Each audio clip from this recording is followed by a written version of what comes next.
This week on the Modified Minute. I do take a lot of pride in what I can do myself, but that takes a lot of time. And my focus was not necessarily on driving; it was on building the car.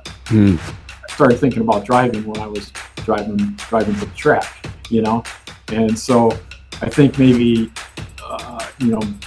being able to concentrate more on racecraft and thinking about driving as opposed to just thinking about, hey, I got to get this car to the track.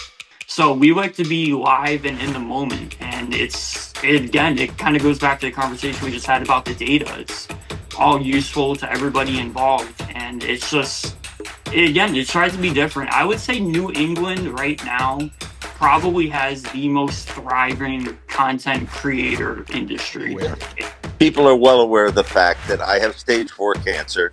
It is the worst kind of cancer, if there is a worse kind, based on my ability to announce. I have throat cancer and I have tongue cancer that is stage 4. I'm constantly fighting that battle, treating that situation, and I will for a very long time, hopefully, in the pattern of it.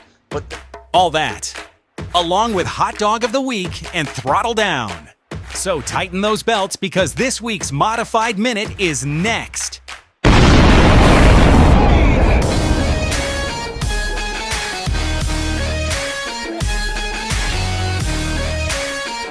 They're called the Mod Squad.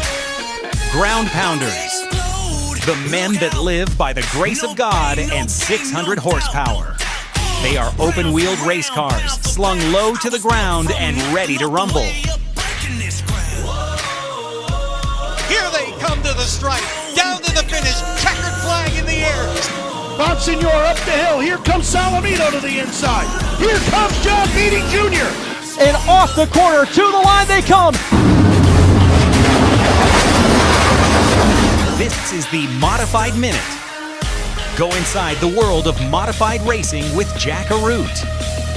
Modified Minute is brought to you by Waddell Communications, the official trackside radio supplier for the Mod Squad, by Mid-State Site Development, Safety, Knowledge, and Innovation, by Wheeler's Auto Services, the finest in top-level service of premier automobile makes and models, by Hummel Brothers Quality Meats, 100% quality since 1933, by Riverhead Building Supply, Build Smarter, Build Better, by Mr. Rooter Plumbing, expert plumbing contractors you can trust, by Sign Pro, exceeding your expectations, and by Ferguson Contractors, building excellence since 1925. Here's Jack. Hey, welcome back. I'm glad that you are here. Now, this week, I've put together a mix of guests that have and continue to play a critical role in the sport we love. For more than 25 years, Curt Brainard has fielded his SK Modified. It's been some time since he visited Victory Lane, but it's independent runners like Curt that keep SK Modified racing healthy. Back in the day, track photographers concentrated on Victory Lane photos and those 8x10 shots of our favorite driver. But today, they play a crucial role in helping teams dial their cars in. Brandon Rashan is one of the best at this service, and we will visit with him and dive deeper into what his photos bring to a race team. And finally, he grew up in a trailer park, but that didn't stop Ben Dodge from becoming a voice both on the PA and TV, but also in the direction of the modified industry. For more than 60 years, Ben has impacted modified racing on many levels. Never lacking opinions, Ben offers his perspective and shares his struggle with cancer that has him facing the race of his life. But before we visit with them, we need to catch you up with the racing action. So let's get you over to Up to Speed. Time to get you up to speed in the modified world. Up to Speed is brought to you by Mid-State Site Development. Mid-State. Safety. Knowledge and innovation. Things kicked off last Wednesday at Thompson when the Wheel and Modified Tour gathered for the running of the Thompson 150. The undercard included the SK Lights, and it was a pass on Corey Caddick with just 2 laps to go that earned Kevin Davis the win. In the Sunoco SK Modifieds, Brian Narducci streaked into the lead in the early laps and then held off Keith Rocco and Todd Owen to take down the 35-lapper. Car was really good all day, and it carried on to the feature, and here we are. With the opening acts completed, it was time for the main event. They fire the gun, and the shot has been fired down into turn number 1. Oh, trouble! Right initially on the start. Things got crossed up in the mid-pack of cars, but we are still racing. Up to speed, Beers leads him in turn 3. It's still Beers running at his tire tracks. It is Hirschman. Here's Hirschman digging to the inside, doesn't have the grip and momentum on the bottom, and Beers will hang on to the lead for now. It is as tight as it has been all race. Hirschman is there, and again, putting that nose out of line to the inside of Beers. May have been a little bit of contact there in turn 2. No question about it. Obviously, Beers got rattled just a bit by a little tap to the bumper. Beers goes way up the hill. That gives Hirschman the opportunity to take over the lead.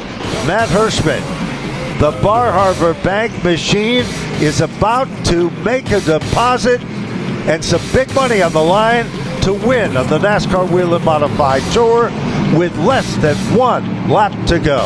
Working his way through turns 3 and 4. Off the corner he comes. A truly dominant night here at the Thompson Speedway Motorsports Park. Checkered flag is out, and Matt Hirschman wins the Thompson 150, presented by ProSports.com. It was Matt Hirschman's first Thompson Whelen Modified Tour victory in his career. I look like I'm pretty good here, but there's been times before where people didn't think I don't have this place figured out. But it was always such a good track for my dad. I mean, I said in my Victory Lane interview on the flow, I probably look like Tony Hirschman out there tonight. Friday night, Stafford's modified car was washed out by nearby lightning and severe thunderstorms, delaying the Sign Pro Triple Crown, the SK 5K, and the Stafford SK Lights features. It was less lightning and heavy downpours that KO'd the Baldwin Evans Jerzambak 77 at the Riverhead Raceway. Down south, weather may have compressed the schedule, but the Smart Modified Tour got their race in at the Pulaski County Speedway. It was called the Radford Race, honoring the fair and flash Paul Radford. The Commonwealth of Virginia welcomes back the Smart Modified Tour. Burt Myers, Ryan Newman leading them to the green flag here today for the Radford race. So by the grace of God at 600 horsepower, we are racing in Virginia. Let's see what Newman could do on the outside of the top groove. He's got a little bit of run, but the preferred line down the bottom. The one of Myers washes up the track, almost gets into Newman. They continue to be side by side, but Burt Myers leads that first lap. Here comes McIlerney to the inside of Burt Myers. McIlerney going for the top spot. He has never led a lap in Smart Modified Tour competition, and at the line too close to call. It still says Myers on the scoring sheet. Now it changes. Sean McIlerney leads his first lap in Smart Modified Tour competition. McIlerney does not come up to speed. Crum grabs the top spot. Here comes Burt Myers on the outside. Danny Bone inches out in front. Who's going to get the run coming up off the corner? Burt Myers does a little slip up by Danny Bone coming off the corner. Here comes Danny Bone in the 25. Looking for the lead. Burt Myers still out front at that cross line. Jay Crum to second. White flag is out for Jake Crum. Newman in second. Newman second again with the Smart Modified Tour. If Jake Crum does not falter, up on some lap machines, they pull over for Jake Crum. Newman closes in. Jake Crum will win his second of the year, and this one comes at Pulaski County Motorsports Park. I've always heard as soon as one comes, more's going to come behind it. So we've had the speed everywhere we've been, especially after the win. We've had a lot of speed, and everybody knows it. Saturday night, the Waterford Speedball hosted their SK Light division, and Anthony Riccio scored his very first SK Light victory. In the 35-lap SK Modified main, Keith Rocco searching for his first win of the season. He went from the outside of the front row to lead every lap and score the victory. Jonathan Pulio took second, with Anthony Flannery finishing third. So consider yourself officially up to speed. Here's a look at the championship chases. Brought to you by Sign Pro, exceeding your expectations. After the Whelen Modified Tour's Thompson 150, the gap between Patrick Emmerling and Austin Beers is just 13 points, while Steven Kopczyk sits in the third spot, some 44 points behind the leader. Next up for the Mod Squad is the Mohegan Sun 100 on Saturday, August 22nd. On the Smart Modified Tour, it's Danny Bone leading Ryan Newman and the Radford race winner Jake Crum. They are off until September 5th when they race at the Carteret County Speedway. The Monaco Modified Tri-Track standings remain the same, with Ronnie Williams, Jonathan McKennedy, Ron Silk in the top 3 spots. Next up for the Tri-Track Series is Seacon Speedway on Saturday, August 15th. On the local tracks front, Thompson Speedway's SK Light standings show Kevin Davis with an 11-point lead over Austin Goff. While in the Sunoco Modified standings, Keith Rocco holds a 14-point margin over Todd Owen and a 35-point lead over Danny Cates. Rain at Stafford on Friday kept their points chases the same from last week, where Nick Anglace enjoys a 32-point margin over Tyler Berry in the SK Lights with Dylan McCarthy staying in third. In Stafford's SK Modified division, Keith Rocco holds a 10-point lead over SK champion Jonathan Pulio, with Glenn Reen holding down the third spot. The Sign Pro Triple Crown will be decided this Friday night with one leg left. Glenn Reen holds a 2-point lead over Jonathan Pulio and Keith Rocco, who are tied for second place. AJ DeSantis sits atop the Riverhead Raceway Crate Modified points chase, with Michael Berner and Richard Davidowitz rounding out the top 3. On the Tour Type Modified front, it's John Beatty Jr., followed by Chris Young and Timmy Solomito. At Waterford, RB3, Robert Blockton III, enjoys a 40-point margin over Kevin Cormier and 43 ducats over Keith Davis. While in the SK Modified, Anthony Flannery is a 15-point leader over Todd Owen. Timmy Jordan, Nicholas Hovey, and Adam Gator fill the top 5. Modified racing is Ben Dodge's life. It's his passion, and he has given much to the sport and asked very little in return. His influence stretches well beyond the 50 years behind the microphone. Industry leaders and teams seek his counsel and opinions. He's a true modified Hall of Famer, and I can think of no one better to be in this week's Racer Spotlight. It's Racer Spotlight time. Brought to you by Riverhead Building Supply. Build better. Build stronger. Well, when you talk about the backbone to the world of modified racing, my next guest certainly fits that bill. From a racetrack promoter to a racetrack announcer to a race team owner, Ben Dodge, over the course of 4 decades, has been there, done that, got the T-shirt, the souvenir bumper sticker, and oh yeah, the black and white photo. Ben, how are you?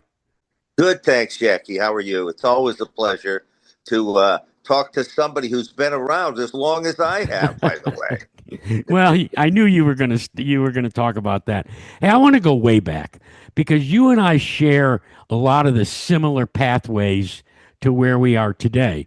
Well, the real true story is my dad was just an average working guy. Mm-hmm. And based on the fact that he was an average working drive, he drove truck. He didn't have a lot of money. We were poor people. I guess, Jackie, the best way to describe it, I lived in a trailer park. People would call me trailer trash. Of course, I didn't know that. To me, that was the most exciting world to live in. There were so many unique people that were coming and going in my neighborhood. But one of the ways that my father had of raising some extra grocery money was racing at Stafford. And he met Clarence Benton, who was a guy who was in the trucking business, small trucking business, like my dad. And Clarence Benton told my dad, listen, you can make $25 or $50 a week if you come out and be a field filler on the dirt track that I own, the old horse track, right down the street from where I live. Well, my father decided to do that. And that was where it kind of began. But the interesting part of that story, Jackie, is this. Women were not allowed in the pit area, as you know, in those days. It was taboo. Well, the only person that my dad had to help him was my mother. And my father flat-toed, and for those of your listeners who don't understand what that is, you just had a tow bar and a clip-on bumper hitch that you bought at your local Western auto store. And the only person that he had to help him was my mom, like I said. The car he towed with had no reverse, so he could only go forward with towing this old race car, not on a trailer, just clipped to the back end of the car. I was too little, and we were too poor, so my father came up with the idea, it was a convertible, to stick me in the boot area where the convertible top went down and cover me with a blanket. So as a kid, my first introductory to Stafford Speedway and dirt racing is I would peek up and watch my father race. Now, my father's nickname, and you know this, Jackie, was Barrel and Ben Dodge. He was famous for one thing. He started on the pole every week, and by the time he got to turn number 2, he was running dead last. But the craziest part is he was one of Stafford's all-time most popular drivers in those days. The kids loved him. He related well to the fans and everyone else. And that's how it really all started. Then one day, Clarence Benton said to my father, "What the hell's that little kid doing in the back of that car?" And my father looked at him sheepishly and said, "We don't have enough money to get him in the grandstand." He said, "Well, you tell that kid he's got to come on the other side, and we're going to give him a job, and he's going to earn his keep." So I go to the other side. I must have been about 8 at this particular point. And my job was the best job in the house. Because in those days, if you were Catholic, you could not, or you did not, eat anything but fish on Friday. And Stafford raced on Fridays, of course. My job was putting olives on the tuna rolls. At the end of the night, I would go to the announcer's tower steps, sit on the steps, and honest to goodness, I would mimic what the announcer was saying. And that's really how I got that niche that I wanted to do something. And, you know, I'm not going to babble on for an hour here, but I want to tell you something. You were one of the very first people that made that a reality for Ben Dodge. You were one of the first people that I saw. You wore this white leisure suit. You were so sharp at what you did. You started on the starter stand. You were good. I was so pissed at you when I was young. You were good at everything. And I sucked at everything back then. No, so you didn't. It was, you allowed me to come to Stafford and to be a part of the broadcast team. And you said, "Listen, kid, it's only going to be for a couple of nights, so don't think you're going to stay here." Well, guess what? Jackie, you were wrong. Yeah. I've been there Not the for first time. 7 years now. Not the first time, my friend. We had such creative characters. We lack that today. We had Mo Guernsey. Remember Big Mo? He was always good Moneybags. Moneybags Mo. Yeah. Yeah, he was good to us kids. Oh, He yeah. understood that we were young people and, you know, and that we were the future of the sport back then. So, you know, those are really how it all began. And it wasn't glamorous. And you didn't come from a background of being from a wealthy family that had everything given to you. The structure of what your old man did, he made you work for everything you did. Yeah. And he wanted you the best at everything you did. Your father was instrumental in helping me over the years, and that's a fact. He really was. But he busted my balls too, by the way. Constantly. Well, because I always told Teddy Christopher this, because he'd say, why is your father always busting my balls? And I said, "Teddy, it's because he considers you part of the family." And then one day, Teddy overheard my father busting my balls. And he went over to me and he says, "Oh, okay, I get it now." Right? So feel privileged that you're part of the family. Look, before we run out of time, I want to move forward because Start Finish Productions, and I've had a lot of your former drivers on, talking about what a critical role you played in their careers, whether it was supporting them with sponsorship, etc. But the thing that I think you can pass judgment on probably better than anybody is the progression of the sport that we love. from the coupes and the Harvard International Scout chassis that you turned backwards and you created, to now where everything is bought off the shelf and it's either an LFR or it's a manufactured chassis. Is the sport, in your estimation, still healthy?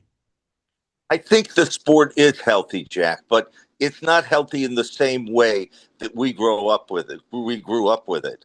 Simply this, because you take a guy like Bob Judkins. He saw something in what was a car on the street, which was a Pinto. He transformed that through his own visions and started a revolution of cars.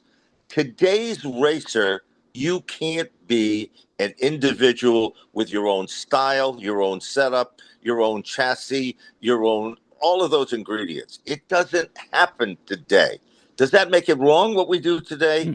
I'm not so sure of that. What I do know is this: the footprint of the drivers, the way they drive the cars, the groove that they run on the racetrack is all the same. And the reason it's the same, they all have cookie cutter race cars. You have to agree with me on that, Jay. Oh yeah, wholeheartedly. Yeah. And that's a problem. That is a problem because you just buy it. In most cases, you don't even know how to set it up. You don't know anything about it. That was not the case in the era that you and I grew up with.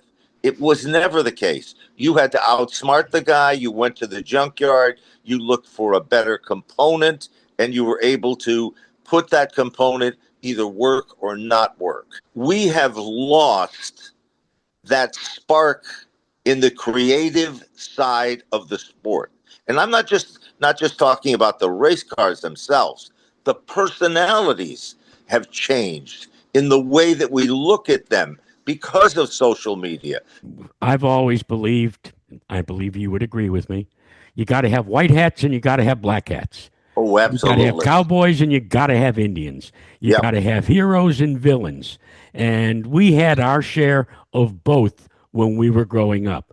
All you had to do is go sit in the stands at Riverside Park, and depending on whether they were introducing Danny Galulu or they were introducing Giacomo, it was either jeers or cheers. True. And the best rivalry that I can remember of that was Bo Gunning and Teddy Christopher. Absolutely. You have to agree with that. Absolutely. Bo Gunning was the guy that was a mechanic, a little rough around the edges, a graspy voice and so forth. And Teddy Christopher was a witty, sharp guy. They both had all the talent in the world, but when you put them on the racetrack, no one knew what to expect, and that sold tickets. And we need to sell tickets today. You created a firestorm on social media a couple of weeks ago with a little aside to your cohort, Kyle Rickey, before the start. And it didn't bother me because I knew what you were talking about. On the front row with one of the newcomers here in this class to his right elbow, and Dylan Houghton, second season here in the SK Light Modifieds. I believe it's year 2, coming from the Wild Thing kart program. In fact, he continues to double dip a little bit in Wild Thing Karts on Monday night. Picked up a feature win just a couple of weeks ago. We'll start in the second spot here. And don't forget, he wants that alternative career of being a broadcaster here at Stafford. He does. And there is going to be a seat available coming up soon. Here we go. Are you kicking me out? As we go off turn number 4. Can you set the record straight so we can be done with this? I'm 74 years old. And it's not easy. I mean, I agree. I'm very aware. People are well aware of the fact that I have stage 4 cancer. It is the worst kind of cancer, if there is a worse kind, based on my ability to announce. I have throat cancer and I have tongue cancer that is stage 4. I'm constantly fighting that battle, treating that situation, and I will for a very long time, hopefully, in the pattern of it. But the key thing with all of this, social media and the young people, and some of the young people that I work with, and I know you know the names of those people, by the way, but some of those young people, they all of a sudden think that because they've been in the business for a short time, and they've made some good connections, that they are, all of that in a nutshell. Okay? and they don't want to work with an old guy like me. The younger race fans, they don't like old guys like me. They don't like old guys like you, Jack, either. You're so right. Don't think you're getting off the hook. No, news break. Right. But the truth is, and this is how I look at it, I've been doing this for 50 years. And you're right. I've been blessed to be able to do it in all aspects of it. Was my favorite thing announcing in the beginning? Is my favorite thing today announcing? I try my hardest, but based on my situation, it's not always that easy. Hey, Ben, I got to run. This is this means a lot to me, and you know where we stand, you and I look forward to visiting with you each and every Friday night when you're at the pit gate, and we share stories, and they're not going to get rid of us, my friend. All right. Thanks, Ben. Jackie, thank you so much. It's an honor. You're one of the best in the business. I've always said that, and people need to respect what you have done because nobody has done what you have done in this business. You know, good things come to those who wait. But for this week's Hot Dog of the Week, it's been 21 years. But he finally checked a box that he has wanted from the beginning of his modified racing career. It's now time to reveal this week's Modified Minute Hot Dog of the Week. Someone who stood above the rest. Brought to you by Hummel Brothers, Quality Meats, the top dog in modified racing. 100% quality since 1933. Matt Hirschman has been trying to win a wheel and modified tour race at the Thompson Speedway for more than 20 years. You see, his father, Tony, was a master on the Thompson 5/8 mile oval. But for Matt, it was a thorn in his side until this past Wednesday night. He started on the front row and stalked Austin Beers until... Hirschman is there, and again, putting that nose out of line to the inside of Beers. May have been a little bit of contact there in turn two. No question about it, obviously. Beers got rattled just a bit by a little tap to the bumper. Beers goes way up the hill. That gives Hirschman the opportunity to take over the lead. From there, it was clear sailing, and Hirschman finally joined his dad as a Thompson Wheel and Modified Tour winner. The victory was sweeter than most, for sure.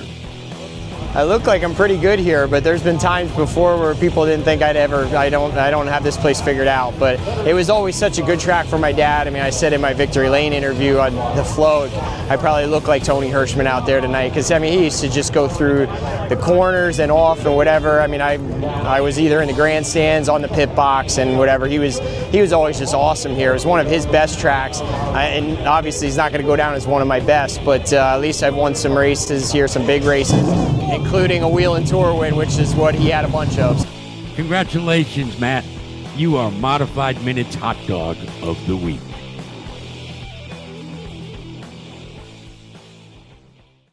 At the very top levels of the motorsports industry, teams have mobile command centers on pit road. They're filled with video feeds, computers, and a plethora of data. But on the modified circuit, crew chiefs rely on their eyes to help them decide on any changes they may make during the course of a race. But there is a new tool out there that a lot of top teams have started to employ. It's real-time photos of their car on the track during the race. One of the photogs providing this service is Brandon Rashan. Let's meet him in this week's Crew Call.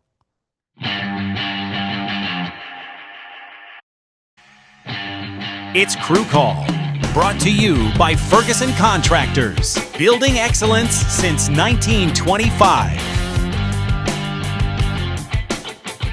So, Brandon, how long have you been shooting race cars? I actually started in 2020, Stafford Motor Speedway, when they started their season up in late June. It was actually the day after my birthday. I got my first camera, and I just headed up there, and then now we're here. Tell me a little bit about, because people your wagon and your bags, and you put more steps in than anybody I know around the racetrack. Tell me what your approach is to photography and the relationship specifically with modifieds in terms of providing them with valuable data on how to repair or to, better yet, how to make their race car go faster. Yeah, it's a lot of fun, honestly. So with modifieds, I started working closely with them about in 2022. First driver to approach me to work with her, and it's exactly like you said. They just like the fans, they see it as just pictures and videos, but to the drivers, it is useful data.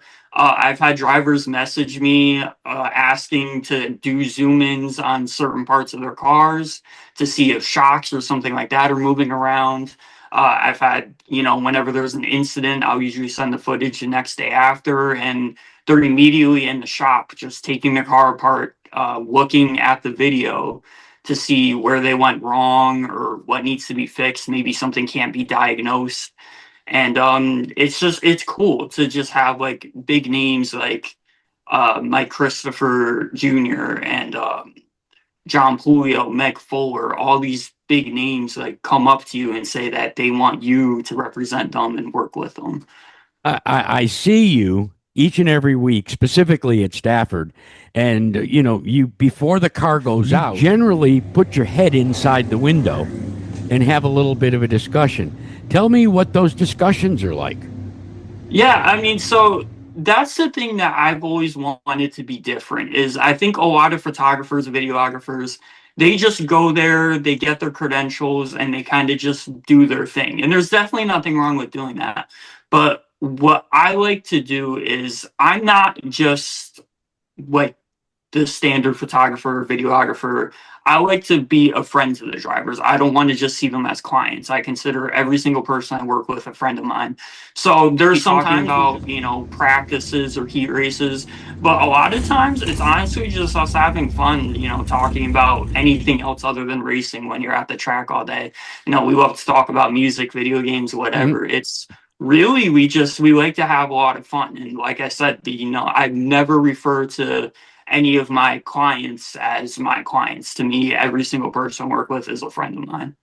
Brandon, you're part of an emerging, I'll call it industry, where, as I said before we introduced you, that gone are the days of victory lane photos and my 8x10 glossy photograph of my hero.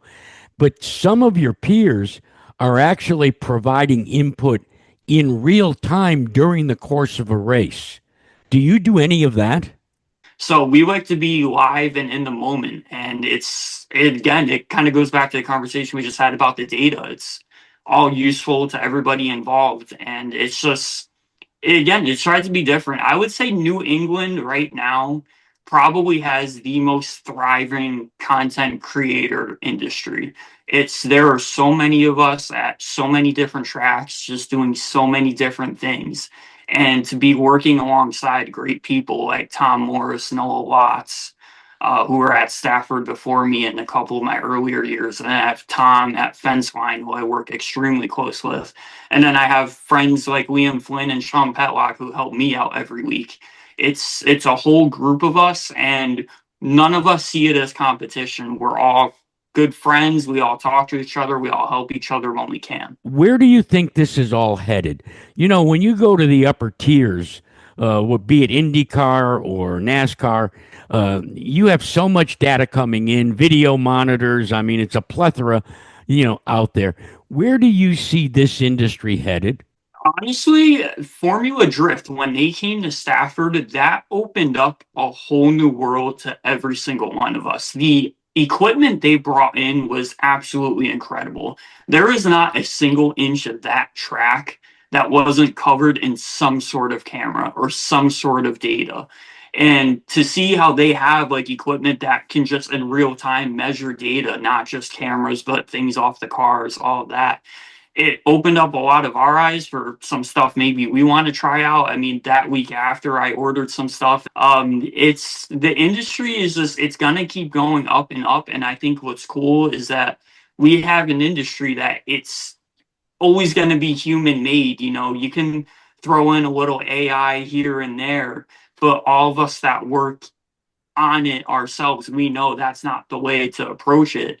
And I think that's what's cool is that this is always going to be an art form. And that's what I think just makes it so unique, is there's always going to be a human touch to it.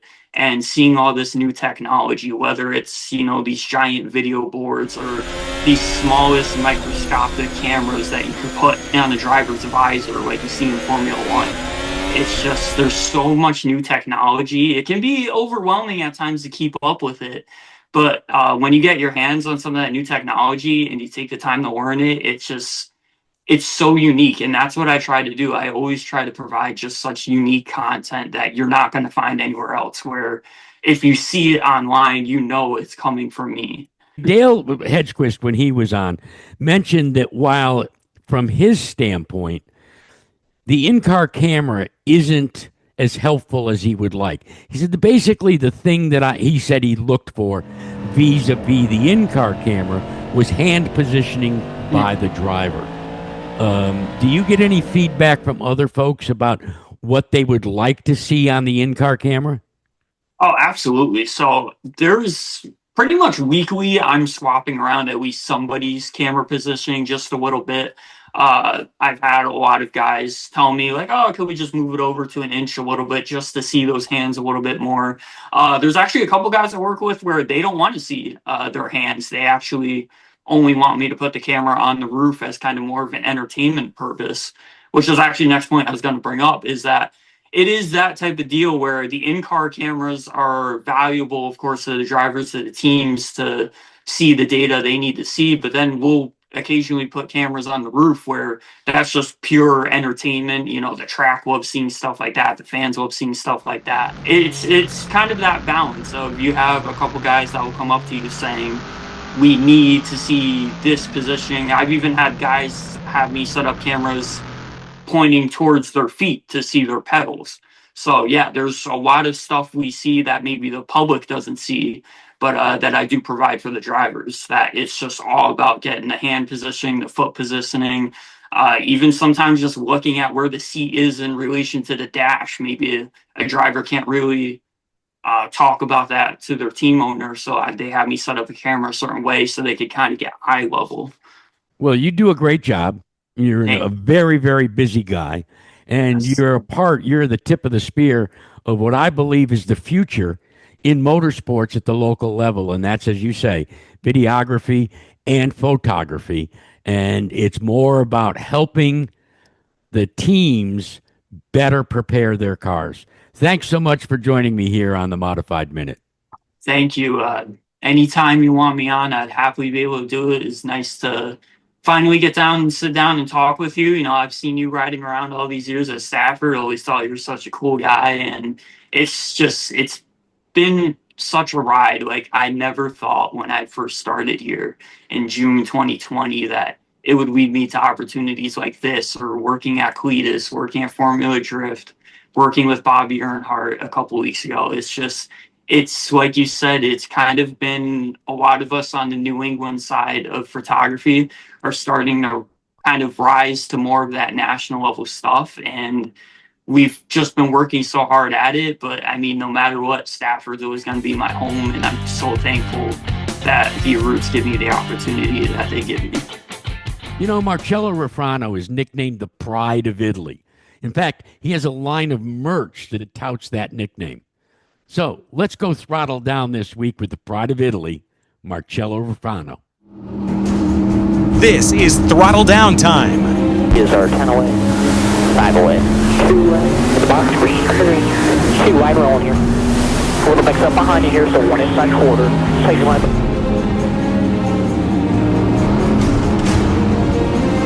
Where you get to ride along inside a modified.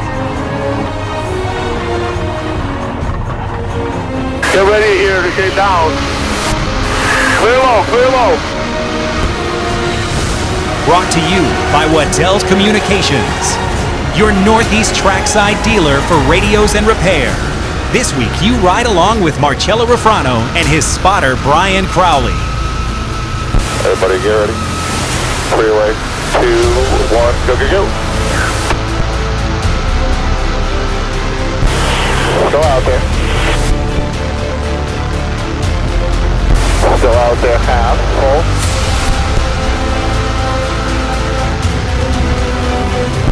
Top is a rolling now, outside again. Try to be patient as you can. Nice and square. Still out there. Watch him checking, watch him checking. Come up, keep it square, got it, boy. Clear up if you want it. Still clear if you want it. Still out there. Still outside. You're clear by 2 behind. 23's got everybody killed on the bottom. Yep. Come on, Harry, make that top work. Let's go.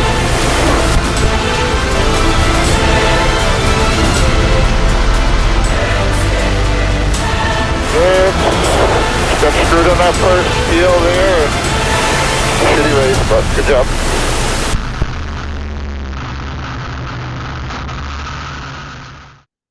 Curt Brainard's career is best characterized by longevity and winning championship-level competition. He's a 7-time Stafford SK Modified Feature winner. He captured the 2000 Thompson Sunoco Modified Championship and continues to compete in Stafford's SK Modified division. From the highly competitive SK Modified fields of the 1990s through his championship years at Thompson and into today's SK Modified division, Curt Brainard has been part of the story. Let's meet him in this week's SK Soundings. This is SK Soundings, brought to you by Wheeler's Auto Services, the finest and top-level service of premier automobile makes and models, specializing in European, Japanese, and domestic vehicles.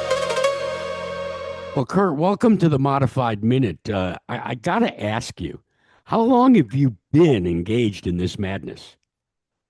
Okay, so engaged means working on cars also, right? So I'll give you that. Yep. Yeah. Okay, so I guess I started probably 72, 71. Wow. Yeah, so I started working on a Riverside Park car that was driven by Steve Hoppy, and then I moved on to the 01 that ended up being, S.J. Avanchin drove it for a while, and then Ray Miller. And then I kind of got out of it for a while before I actually started driving myself. And what caused you or prompted you to get inside the cockpit and decide to go left? I really enjoy working on my car, which is, I feel bad for somebody that doesn't because it's so much work. But I was looking for a car to work on that would be convenient and kind of local to me. And, I couldn't find one. And then I said, wait a minute, I could have a car. And then I thought, well, if I have a car, maybe I should give it a shot driving. And that's kind of how it transpired. It all transpired that I just wanted to be working on a car and decided at that time I could afford to have my own. So that's how I moved into driving. What were your first impressions?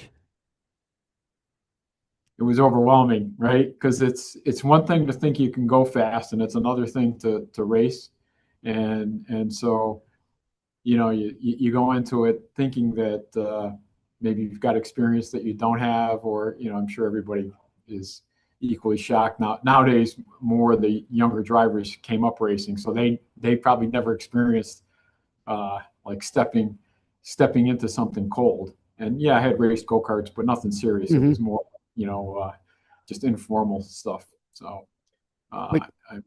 the SKs provided you, I think, with a wonderful platform, but I want to take you all the way back because you were driving in the SK division at Stafford when there were some really terrific, well-known names that were winning on a regular basis. What do you remember about May 15th, 1998, and your first trip to Victory Lane?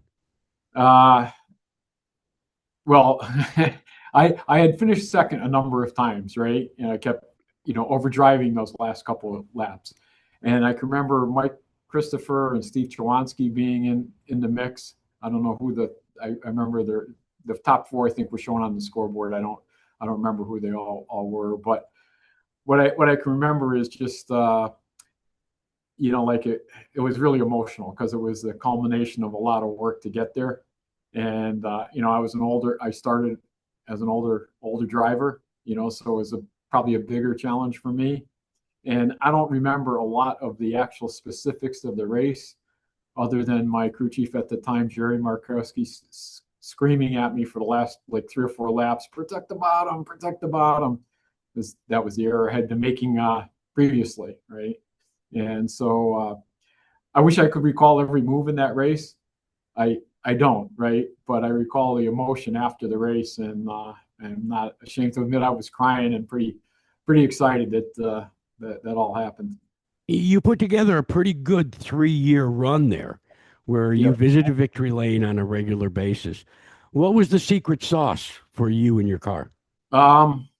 I had real good motors at the time, I have to say, and there was, several times that, like I got my motor torn down, protested. I don't know, nobody had protested before, and I don't know if anybody's protested since, right? But one night in particular, I remember getting protested, and it was by Mike Christopher, and he was shocked that my motor was legal. And so I had the motor program figured out. The car, I had a Raceworks car at the time, and it handled good enough. And those two combinations, I think, are what put me in victory lane those 5 times, I think it was. You take a lot of pride in the fact that you build your own motors, you fabricate, you do all the things, and now I better understand it, because it's all about the passion that you have for building and maintaining race cars. To me, can you explain what that allows you to do that maybe heretofore, especially now when you're racing, when you have to go out and you have to go buy a purpose-built engine and everybody's getting the latest and greatest thingamajiggies from chassis builders, how much pride you take in the fact that I'm going to call you a privateer, but I mean that in the very best sense of the word. Yeah, so, times have changed, right? So now our motors are more spec-based. So I'll just stick on the motor for a moment. When the rules were more open and we had the 2-barrel intake manifold, that would be an example. So I had, I don't know, 30 or 40 2-barrel intake manifolds, not to get one, right? And flow tested all 30 or 40 of them, because they're all different. And there's all kinds of urban folklore, like, oh, this Canadian intake manifold, this EGR manifold, this, that. No, it was, they were all over the place. And so I was willing to put in the effort, to go out and find every 2-barrel intake manifold I could find. I tested, and things like that. And I put a lot of work into those motors just to tweak any area I could tweak. And there's no one area that gives you 10 horsepower or something. It's like a horsepower here or horsepower there. So I put that extra effort into it. And probably the thing that hurt me because of that is I do take a lot of pride in what I can do myself. But that takes a lot of time, and my focus was not necessarily on driving; it was on building a car. I started thinking about driving when I was driving to the track, and so I think maybe being able to concentrate more on racecraft and thinking about driving as opposed to just thinking about, hey, I got to get this car to the track, and that would have helped me more. But I grew up in a time when, like, the first car I worked on was straight axle, Flemke front end on a 53 Chevy frame. Next car, okay, we went to independent with a 57 Chevy frame and Lincoln uppers and Chrysler lowers and torsion bars. But all that stuff came out of the junkyard. Right. And so, you had to build everything. And nowadays it's quite the opposite. But I'm still hung up on I'm more proud to build things myself, and it gives me the opportunity to do something different, right? If you do the same thing as everybody else, you don't have an advantage. If I bought the same engines that everybody else had, got the same horsepower, nothing more. And so that was my secret sauce, and then that started going away with tighter and tighter rules, and ultimately the spec engine that we have now. And yet you're still hammering away at it. Each and every week you're at the Speedway. Each and every week you're out there competing with now a lot of guys that are probably a lot younger than you. Now probably a lot of guys that have worked a lot more than you've been able over your 2 decades on their racecraft. So where do you get the enjoyment now, Curt, in when you go out there and you race? The enjoyment is still in working on the car. and the pride in working on my car. Now, when I got wrecked a couple of weeks ago and the roll cage got crushed and all that, there was a lot of people. I took a lot of pride in getting the car back there, and I couldn't have done it without Eddie Flemke, either, right? But I got that car back, and people are coming up to me, "Oh, this must be your backup." I said, "No, this is the car that I was driving last week," and I took pride in being back up there, and not feeling sorry for myself or dragging out a backup car or whatever. I mean, that was the challenge for me. That was like kind of winning the race, right? Like just being back there in that car was, I got enjoyment out of. Well, I, for one, enjoy seeing you, and I appreciate your visiting with us tonight. And look, there's still the fire in the old Brainard belly. I can tell by just talking to you. Yeah, that 3/10 that I'm off now, the field's so tight now. And if I can just, hey, I'm realistic, right? I just want to be up there battling for 10th or whatever.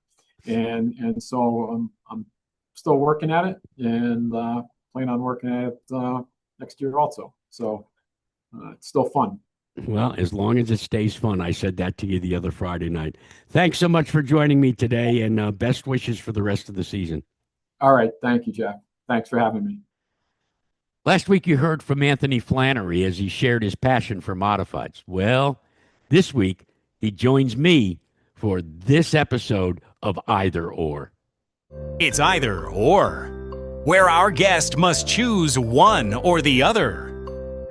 Brought to you by Mr. Rooter Plumbing. Expert plumbing contractors you can trust.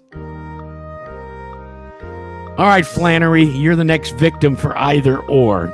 I'll give you two choices. You pick one. You ready? Yep. Either Reese's Cups or Oreo cookies. Oh, Reese's Cups out of the freezer. Oh. How about Craftsman Trucks or O'Reilly Auto Parts series? Craftsman Trucks. Why? I think they just put on a show. Those guys got nothing to lose and everything to prove. That's true. All right. During caution, is your helmet visor up or down? Always up. I'm too fat and hot for that to leave that thing down. How about chrome wheels or painted wheels? Oh, chrome wheels look good, but chrome don't get you home. Painted wheels are lighter. My crew chief like to hear painted wheels. All right. And finally, a good workout or a great nap? Oh, man. I mean, a guy my size, a great nap, so it was a good way to go. I like the way you think, my friend. Hey, thanks for participating in this little boondoggle we call Either Or. Well, that puts a bow on this week's episode. I hope that you leave with a deeper appreciation for the sport of modified racing. Special thanks goes out to Curt Brainard, Brandon Rashan, and of course, Ben Dodge. My thanks go out to all of you as well. Without you, there would be no Modified Minute. So, keep supporting the show, but also share your passion for the sport with others. That way, we can keep modified racing healthy for years to come. I'm Jack Arute, and I'll see you again next week for yet another episode of the Modified Minute. This has been the Modified Minute. Modified Minute has been brought to you by Waddell Communications, the official trackside radio supplier for the Mod Squad, by Midstate Site Development, safety, knowledge, and innovation, by Wheeler's Auto Services, the finest in top-level service of premier automobile makes and models, by Hummel Brothers Quality Meats, 100% quality since 1933, by Riverhead Building Supply, build smarter, build better, by Mr. Rooter Plumbing, expert plumbing contractors you can trust, by Sign Pro, exceeding your expectations, and by Ferguson Contractors, building excellence since 1925. Video provided by NASCAR, Monaco Tri-Track, NESTN, Race Day CT, and Flow Racing. Want to get in touch with us? It's easy. Email us with your comments and suggestions. Our email address is modifiedminute@gmail.com, or you can instant message us at Modified Minute. Video versions of the Modified Minute are available on YouTube and Facebook. Be sure to subscribe to both and grow the show. I'm Guy Abraham. We will see you again next week for another episode of the Modified Minute.